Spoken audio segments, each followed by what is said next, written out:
આગામી 3 દિવસ કચ્છ સૌરાષ્ટ્ર અને ગુજરાતમાં વરસાદની આગાહી બાદ નવેમ્બર માસના અંતમાંથી લઈને 15 ડિસેમ્બર સુધી હાજા ગગડાવી નાખે તેવી કાતિલ ઠંડીનું મોજું ફરી વળશે. અંબાલાલ પટેલની આગાહી.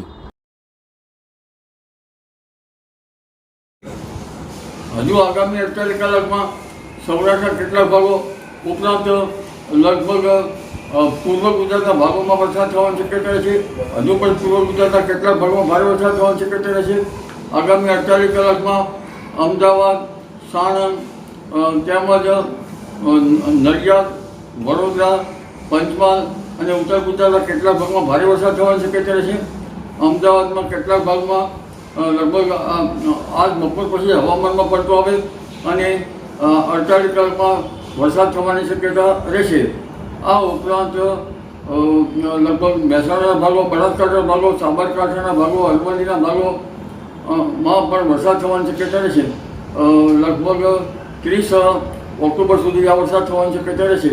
પશ્ચિમી વિક્ષોભની અસરના કારણે ત્યારબાદ લગભગ ઉત્તર ભારતમાં મહત્તમ ઉષ્ણતા તાપમાનમાં ઘટાડો થશે.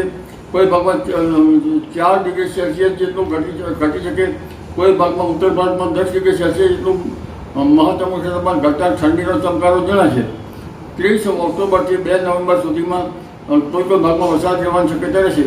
પુનઃ લગભગ તારીખ 4 થી 8 નવેમ્બરમાં પશ્ચિમ વિક્ષોભ આવશે અને નવેમ્બરની શરૂઆતમાં બંગાળ ઉપસાગરમાં હલચલ જોવા મળશે. અરબ સાગરમાં પણ હલચલ જોવા મળશે.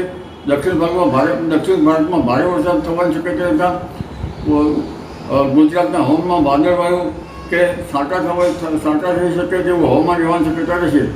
તારીખ 18-11 બાદ વધુ એક ચક્રવાત રહેવાની શક્યતા રહેશે અને તારીખ 18-11થી 15 ડિસેમ્બર વચ્ચે એક માવઠું થવાની શક્યતા રહેશે.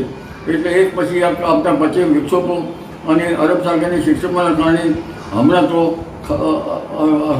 લગભગ શિયાળામાં અષાઢી માહોલ જેવું સવાઈ જવાની શક્યતા રહેશે. જી.